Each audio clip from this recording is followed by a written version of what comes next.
When it comes to collegiate hockey programs in New England, few teams have enjoyed the unparalleled success of Boston University. Lined up shot, deflected, score! Hard shot goes in, and Boston University is your Division I champion, 4-3. The Terriers played their first hockey game in 1918 and captured the school's first championship in 1971 before successfully defending that title 1 year later to become the first Eastern school to win back-to-back championships in the sport. The program ranks third all-time among Division I schools in wins, including 5 national championships and a combined 38 conference, regular season, and tournament titles during its 100-season history. Rebound free in the slot. Telford, turnaround. Here's McEachran, McEachran cutting in, Sean McEachran scores! Behind the net, now Drury with it, and he will try for the empty net, and he scores! Back to Pody, closing in front, tip, scores!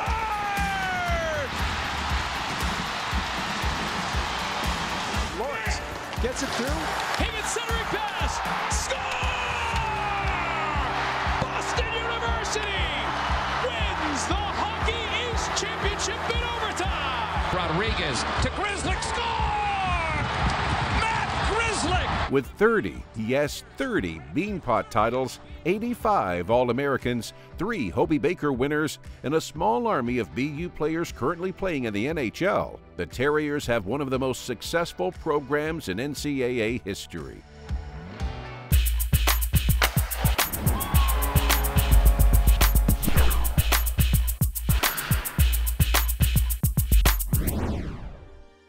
From the Boston Arena to the confines of historic Walter Brown Arena to the spacious state-of-the-art Agganis Arena, the Terriers hockey program has grown to national prominence. The success of the program is due in large part to the two most influential coaches in BU history, Jack Kelly and Jack Parker. Parker took over the team in 1973 and continued the success that Kelly had started. We had won the ECAC championship 4 years in a row. The ironic part about it, my first 4 years coaching, 2 of the big stars of the team were Rick Mahara and Micah Rizzioni, and they wound up the 2 leading scorers in BU history, and they graduated, and then we won the national championship. Being a Terrier, playing for BU, I think Jack, he played here, it meant a lot to be a Terrier to him. And the type of players he recruited were guys who really had great pride in being a Terrier, knew the history of the program and the tradition of the program, and to come here and be a part of that was pretty exciting for me.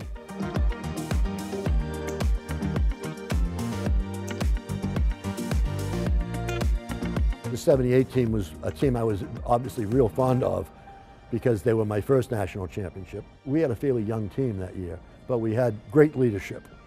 Brian DeRocher and Jack O'Callahan were the co-captains. Jack O'Callahan was one of the most competitive people I've ever had, if not the most competitive player I've ever had. Brian DeRocher was a terrific goalie, and we had Jimmy Craig there as well, so we had 2 great goaltenders. It was a team that was easy to be fond of because of how hard they played and how much they got along with each other. Mark Fiddler was one of the stars of the team. He was a 30-goal scorer.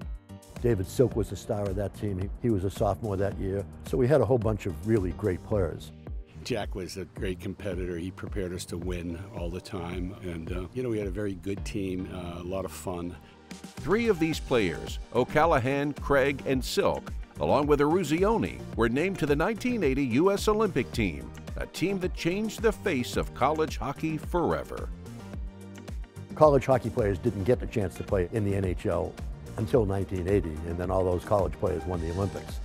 So the guys like O'Callahan and Silk and Craig got a chance to play in the NHL because of that. When we come back, we'll take a look at some of the Terriers who are wearing the hometown black and gold. Charlie Coyle gives the Bruins their first 2-goal comeback victory of the season. New England Hockey Journal's Rinkwise, hosted by Kirk Luedecke, is the hockey podcast for serious hockey players and their supporters to help guide them throughout their hockey careers with interviews and insight from some of the biggest names in the game. Download Rinkwise today wherever you get your podcasts or listen at hockeyjournal.com/podcast.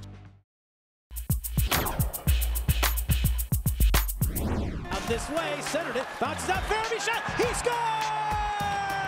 Here's a chance, Keller is in, he scores! Here's Greenway for the Wild, walking in, shooting, he scored! There are currently 18 players in the NHL who once called BU home. A few of them have moved from Agganis Arena to the TD Garden and are suiting up for the Boston Bruins. Marchand chips it back to Coyle! Charlie Coyle gives the Bruins their first two-goal comeback victory of the season. Coach Parker, he was great, and to learn from a guy with that much experience was awesome. And also Mike Boyle, their strength conditioning coach, he helped a lot in getting us ready and prepared, and just a great place to play hockey and go to school and just be a part of this community. Smith, open man, Grizzly pounds it and scores! 3-2, Boston! I was very thankful to be surrounded by great teammates and great coaches who put me in that position, and you know, I remember being part of such a great class. You know, just because I had a letter on my jersey, I think it didn't change the way we acted, and we kind of led together, and that's something I'll always remember. DeBrusque chips it for Krejci to McAvoy. He scores! Charlie McAvoy wins it! The team, the program is really run, you know, in a professional way. You know, with everything from the facilities to just the way you're treated as an athlete there, even your resources as a student, everything is really first class. So, I mean, you're able to just learn and really thrive in an environment that, you know, allows you to have success and, you know, in our sport to get ready for the next level.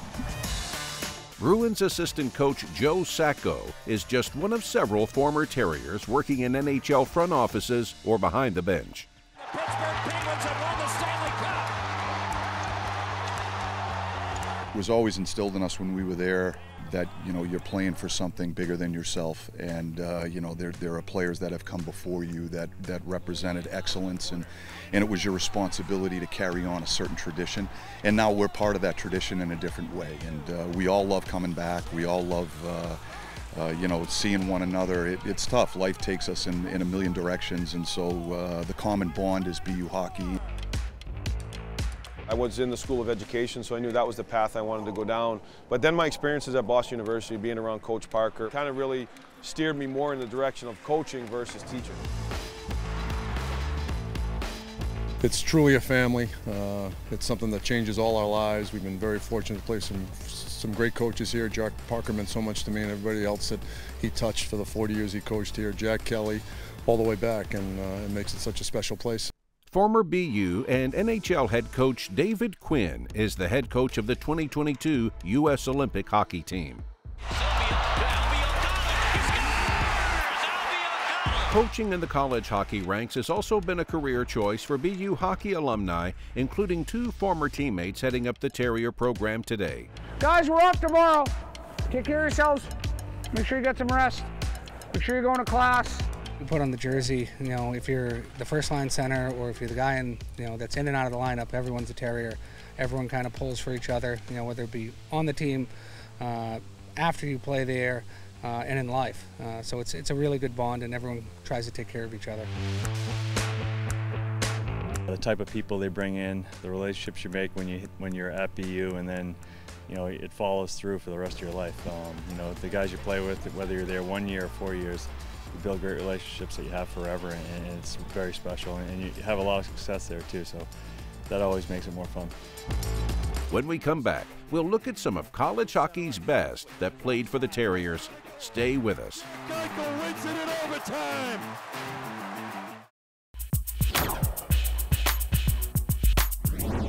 With the 14th pick, the Boston Bruins select Boston University Terrier Charlie McAvoy.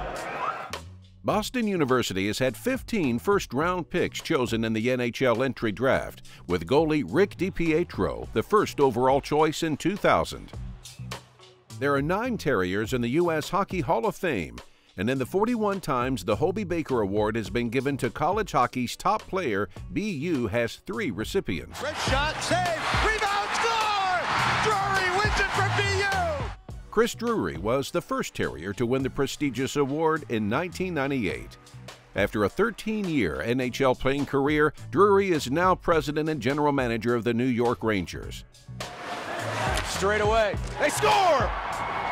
Blast off the stick of Matt Gilroy, and the captain has given the Terriers a 2-goal lead. Defenseman Matt Gilroy was BU's second Hobey Baker winner in 2009. That was also the year the Terriers won their 5th national title. Unbelievable! Boston University has scored 2 goals in the last minute and has tied this game at 3. BU almost had a 6th national championship in 2015, the year Jack Eichel did it all for the Terriers. Jack Eichel only played 1 season for the BU Terriers, but what a season it was. Here's Eichel, burst of speed, Eichel scores! In 2014-15, Jack led the country in scoring with 26 goals and 45 assists for 71 points. He was the Hockey East Player of the Year and won college hockey's top award. The winner of the 2015 Hobey Baker Memorial Award is Jack Eichel, Boston University. It was the best year I've ever had in terms of hockey and, fun and everything. From day one, everyone was welcomed in, and we were really a family. And I think the thing that made us successful was, how much we were willing to compete for the guy next to you, and we didn't want to let each other down. And I've never been closer with a group of guys, and it was a great season.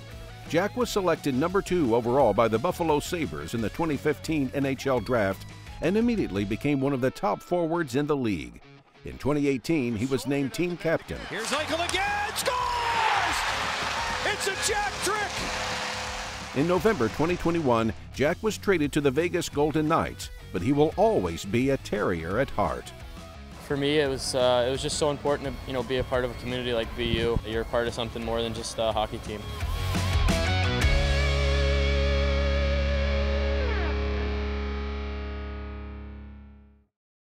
One player who never won a championship or never scored a goal, but personified the never-quit Terrier spirit, was Travis Roy. Paralyzed in a tragic accident just 11 seconds into his first shift as a Terrier in 1995, he went on to become an inspiration to millions. Without question, the worst thing that ever happened to me in my BU hockey coaching career was the accident to Travis Roy on the ice in his first shift. And the best thing that ever happened to me in my 40 years of coaching BU hockey was the hockey world's reaction to Travis Roy's injury, the university's reaction to Travis Roy's injury, the people on the street in the city of Boston's reaction to Travis Roy's injury was so uplifting. After his initial rehab, Travis returned to school and graduated from BU in 2000. He went on to become a highly successful motivational speaker and established the Travis Roy Foundation, which has raised and donated millions of dollars to help people with spinal cord injuries. He passed away in October 2020 at the age of 45. One of the tributes referred to him as a gift, and I think that that's the best way to put it.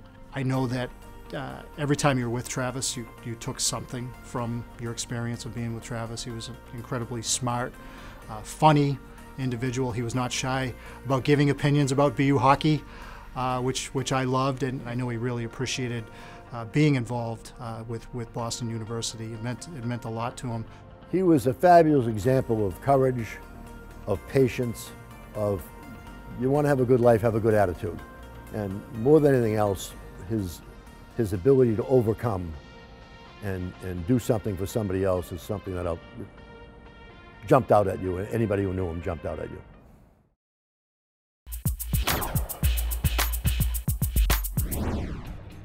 The word legacy is defined by practices that are handed down from the past by tradition.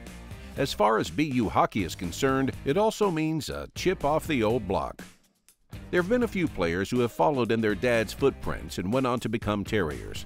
Tommy Ryan played defense for the 1986 Hockey East champion Terriers, and his son TJ suited up for 2 seasons starting in 2013. Chad Chris played 3 seasons for the Terriers before turning pro following his father Mark, who played 4 seasons at BU ending in 1991.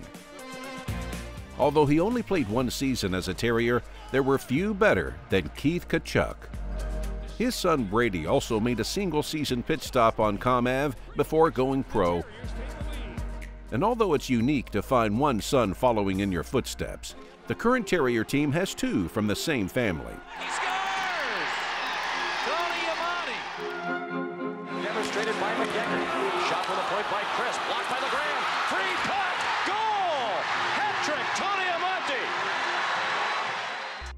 Watching my dad play here, just all the highlights of him in the bean pot and just all the history. You always want to watch BU play and you always want to watch BU win. Like, see my cousin Charlie Coyle play here too.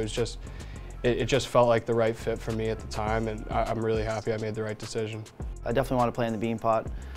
Being a kid from Boston, I think most guys do. And then obviously Ty being here is definitely something that intrigued me a bit. I always thought that it would be pretty cool to get to play with my brother after high school. Also, just the legacy of my dad playing here, I thought that was pretty cool, and always something that I thought if I got the chance to go to BU, I'd definitely jump on it. The Amonte family tradition of playing together actually started prior to BU. Dad Tony played at Thayer Academy in Braintree, Mass., then became the hockey coach after he retired from the NHL. Naturally, Ty and Tristan went to school there and played for their father, winning a memorable championship in 2016. I enjoyed it. I mean, like any other coach, he's going to bark at you and whatever, but I kind of like it. It gets me going a little bit, especially the fact that, I mean, played 17 years in the NHL, you're going to have a lot of hockey knowledge, and he sees a lot of stuff that I don't see, other coaches, other players don't see. So I really just, even to this day, like to get his opinion on the games and try to see what he's seen out there and just use that to my advantage.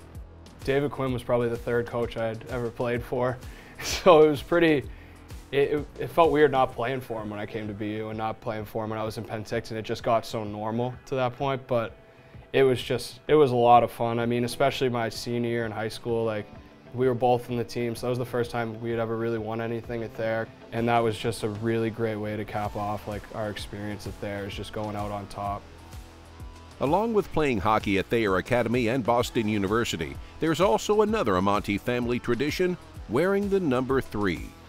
I did my 4 years with number 3, so I thought it would be good to pass the torch to Tristan. And, you know, I think it's really cool that my dad, me, and him have all had the opportunity to wear the same number at BU. I think that's something that's pretty cool and pretty special. And just my dad unretired number 3 at Thayer for Tristan, so figured it was only right to give it back to him. I mean, I definitely think it's pretty cool, but I think he's playing it off like he's a bit nicer than he is. I think he was feeling a little bit of bad juju with the shoulder injury, so he mixed it up and went with 33. But yeah, definitely something that's pretty cool. Obviously getting to wear the same number that my brother and my dad both wore here is something that's definitely special to me and something that I take a lot of pride in.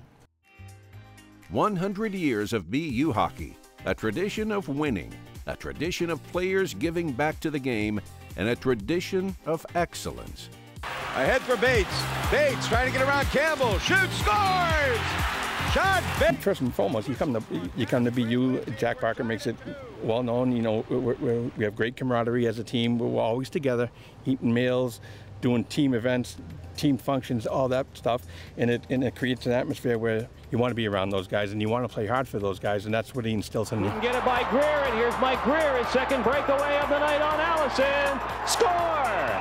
I just always was attracted to the school. You know, I always loved the atmosphere of the college games, the band, the crowd, the school spirit, and my dad always used to try and take us to the Beanpot. Watching, you know, Amonte and Kachuk and McEachran, those guys, I just loved the way they play and the energy they had, and Coach Parker always just seemed to bring out the best in those guys, and they always seemed to be winning the Beanpot. Criswick to Rodriguez. Rodriguez pulls it back and he scores! I think we have a lot of former players who want to give back and, you know, want to see the next generation succeed. You know, I think there's an NHL culture about BU.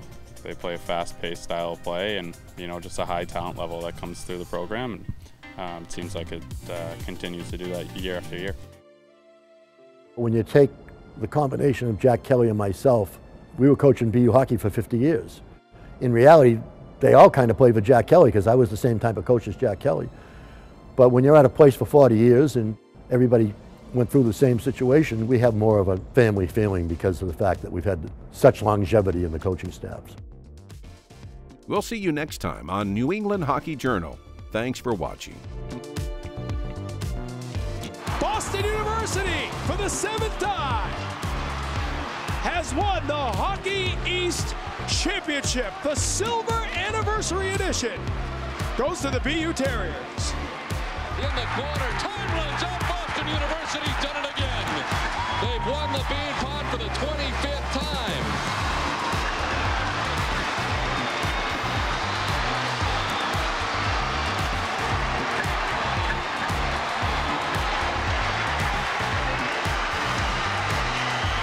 29th time, the Terriers are top dogs on the second Monday of February.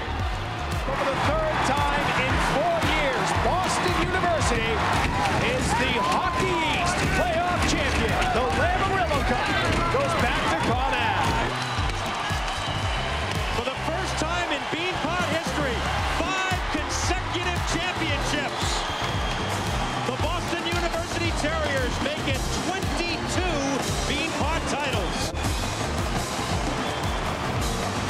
Miller around behind his own goal. 14 minutes of overtime has been played. Miller all the way up the left side. Shot on net, hit off the post. Rebounded off the post. It's in front. Score! Chris Park gets the goal in overtime. And Boston University wins the Beanpot.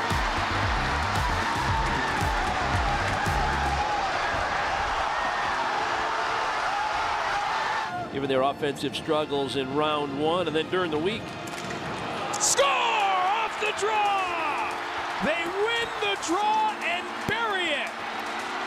First goal of the year for Brian McGurk, and his name will go into Beanpot lore.